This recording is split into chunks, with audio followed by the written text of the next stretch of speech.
Welcome students, एक बड़ा interesting phenomena Doppler effect हम स्टडी करेंगे वेव्स के लिए। और डॉपलर इफेक्ट को अगर हम डिफाइन करना चाहें कि डॉपलर इफेक्ट जो है वो क्या कहता है हमें, तो एक्चुअली इसकी डेफिनेशन कुछ इस तरह से है कि द अपेरेंट चेंज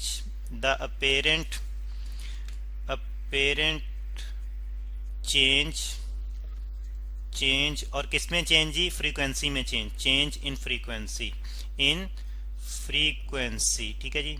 फ्रीक्वेंसी, और फ्रीक्वेंसी वेव्स की, no doubt, frequency of wave, ठीक है। Frequency of a wave due to किस वजह से ये चेंज आ रहा है? Relative motion. और मोशन किसकी होगी? किसकी रिलेटिव, किन किन की रिलेटिव मोशन होगी? यानी कि दो में रिलेशन है, तो relative motion of source of wave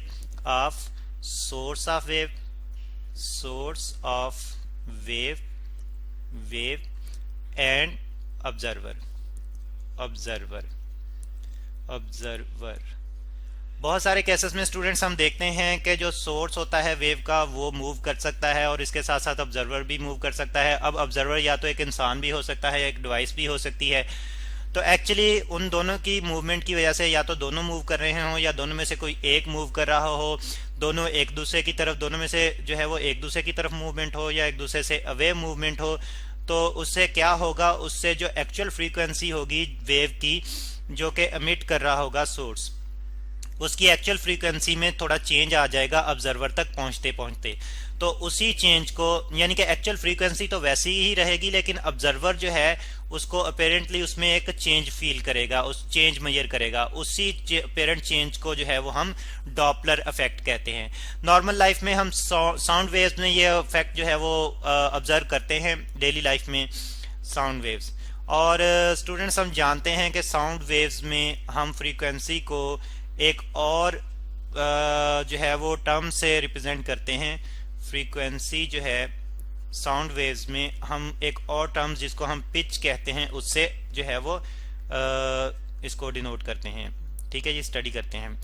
और हम कहते हैं कि जिसकी फ्रीक्वेंसी, जिस साउंड वेव की फ्रीक्वेंसी ज़्यादा है, इसका मतलब है कि उसकी पिच ज़्यादा है। जिस आवाज़ में आवाज़ की फ्रीक्वेंसी ज़्यादा है उसकी पिच ज़्यादा है, ठीक है।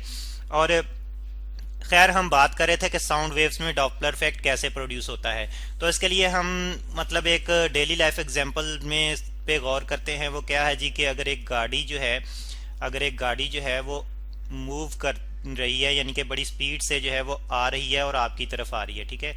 ये गाड़ी जो है ये मूव करती हुई आपकी तरफ आ रही है, ठीक है। और आप यहाँ पे खड़े हैं, तो अब गाड़ी के आगे खड़े हैं तो गाड़ी जो है वो हॉर्न देगी और आपको जो है वो साउंड सुनाई देगी। लेकिन आप देखेंगे कि साउंड जो है वो इंक्रीज होती हुई, यानी कि उसमें तेजी आती हुई महसूस होती है आपको उस हॉर्न की साउंड में। तो एक्चुअली ये डॉपलर इफेक्ट ही है, जो पिच यानी कि जो फ्रीक्वेंसी है वो इंक्रीज होती हुई महसूस होती है आपको। तो इसलिए आपको आवाज़ जो है, हॉर्न की आवाज़ जो है वो तेज़ होती हुई महसूस होती है। कुछ इसी तरह का फिनोमेना अगर आप प्लेटफॉर्म पे जाएं, रेलवे स्टेशन पे, तो वहाँ पे भी आप देखें, अगर दूर से एक ट्रेन आ रही हो और वो विसल देती है, जब प्लेटफॉर्म के करीब पहुँचती है तो वो आपकी तरफ अगर आ रही है तो आपको उसकी जो है वो विसल की आवाज़ जो है वो तेज़ होती हुई महसूस होगी। तो एक्चुअली ये ही डॉपलर इफेक्ट है। और डॉपलर इफेक्ट को सबसे पहले जॉन डॉपलर ने जो था वो स्टडी किया था। यहाँ पे हम लिख लेते हैं कि जॉन डॉपलर ने सबसे पहले डॉपलर इफेक्ट को स्टडी किया था। एक साइंटिस्ट थे, ऑस्ट्रियन साइंटिस्ट थे जॉन डॉपलर। और इन्होंने 1842 में डॉपलर इफेक्ट स्टडी किया था। और एक्चुअली इन्होंने स्टार्स के लिए ये इफेक्ट जो है वो स्टडी किया था। स्टार्स के लिए कैसे? उनकी लाइट ऑब्जर्व कर रहे थे, ये स्टार लाइट ऑब्जर्व कर रहे थे, स्टार लाइट। और इनकी उसकी जब फ्रीक्वेंसी इन्होंने मेजर की, स्टार लाइट की फ्रीक्वेंसी जब मेजर की, और फिर इन्होंने ये किया कि एक उसी तरह का लाइट सोर्स जो है वो इन्होंने लेबॉर्ट्री में लिया। तो सेम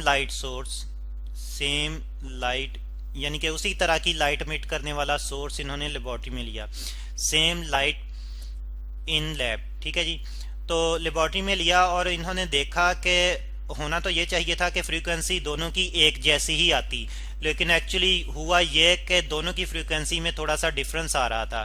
ठीक है जी, थोड़ा सा डिफरेंस आ रहा था, डिफरेंस इन फ्रीक्वेंसी, डिफरेंस। और इन्होंने देखा कि जो स्टार की फ्रीक्वेंसी थी वो मतलब जो थी वो थोड़ी सी मुख्तलिफ थी frequency of source in lab. ठीक है, डिफरेंस इन फ्रीक्वेंसी। अब इन्होंने गौर किया तो पता चला कि फ्रीक्वेंसी में वो जो डिफरेंस है, फ्रीक्वेंसी में जो डिफरेंस आ रहा है वो एक्चुअली स्टार की मोशन की वजह से आ रहा है। यानी कि ये डिफरेंस जो है ये स्टार्स मोशन और क्योंकि अर्थ भी मूव कर रही है तो इसलिए रिलेटिव मोशन को उन्होंने फिर चेक किया, stars motion relative to earth, relative to earth. ठीक है जी, टू अर्थ। तो इस वजह से जो था वो ये फ्रीक्वेंसी में चेंज आ रहा था। तो ये तो लाइट तो जो है वो इलेक्ट्रोमैग्नेटिक वेव है जिसको किसी मीडियम की जरूरत नहीं होती ट्रेवल करने के लिए। लेकिन मैकेनिकल वेव्स जिनमें साउंड वेव है तो उसके लिए भी जब यही इफेक्ट ऑब्जर्व किया गया लेबोरेटरी में, मतलब एक्सपेरिमेंटली ऑब्जर्व किया गया, तो पता चला कि वाकई साउंड जो कि मैकेनिकल वेव है उसमें भी डॉपलर इफेक्ट जो है वो आता है, महसूस होता है। और फिर जो था जॉन डॉपलर के नाम पर ही इस इफेक्ट को, यानी कि apparent change in frequency due to relative motion of source and observer को डॉपलर इफेक्ट का नाम दिया गया। ठीक है, अब हम जो है वो अगर ऑब्जर्व करना चाहें डॉपलर इफेक्ट को तो तीन तरह की पॉसिबिलिटीज बनती हैं। और तीन तरह की पॉसिबिलिटीज क्यों बनती हैं? क्योंकि रिलेटिव मोशन की यहाँ पे बात आती है। और रिलेटिव मोशन जो है वो सोर्स की भी ऑब्जर्वर की भी दोनों की कंबाइन भी हो सकती है। थ्री पॉसिबिलिटीज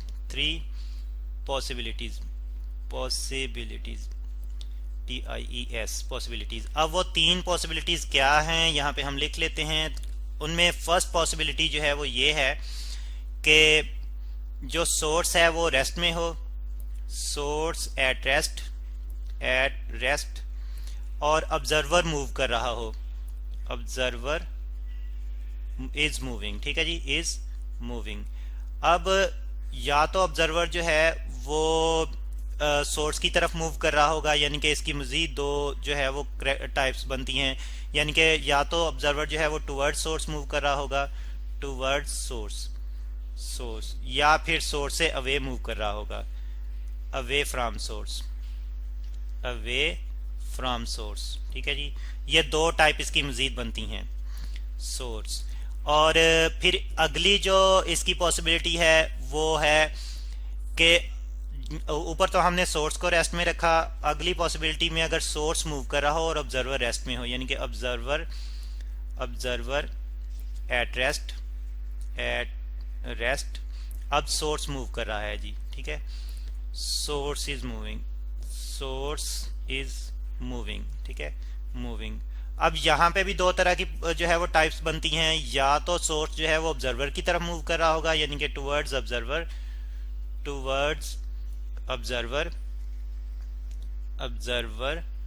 या फिर वो ऑब्जर्वर से अवे मूव कर रहा होगा। ठीक है, अवे फ्रॉम ऑब्जर्वर, या तो सोर्स ऑब्जर्वर की तरफ मूव कर रहा होगा या ऑब्जर्वर से अवे मूव कर रहा होगा, फ्रॉम ऑब्जर्वर। और फिर अब हम थर्ड पॉसिबिलिटी की बात करेंगे, थर्ड पॉसिबिलिटी की बात करेंगे। और थर्ड पॉसिबिलिटी क्या है? यहाँ पे तो हमने पहले दोनों में से एक एक को रेस्ट में रखा और दूसरे को मूव करवाया। और थर्ड पॉसिबिलिटी ये है कि अगर दोनों ही मूव कर रहे हों, यानी कि source and observer both are moving, source and observer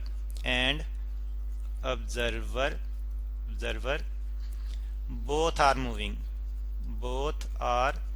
moving. अब यहाँ पे भी दो तरह की पॉसिबिलिटी बनती हैं, दो तरह के जो है वो केसेस बनते हैं। या तो वो एक दूसरे की तरफ मूव कर रहे हों, ठीक है जी, मूविंग टुवर्ड्स ईच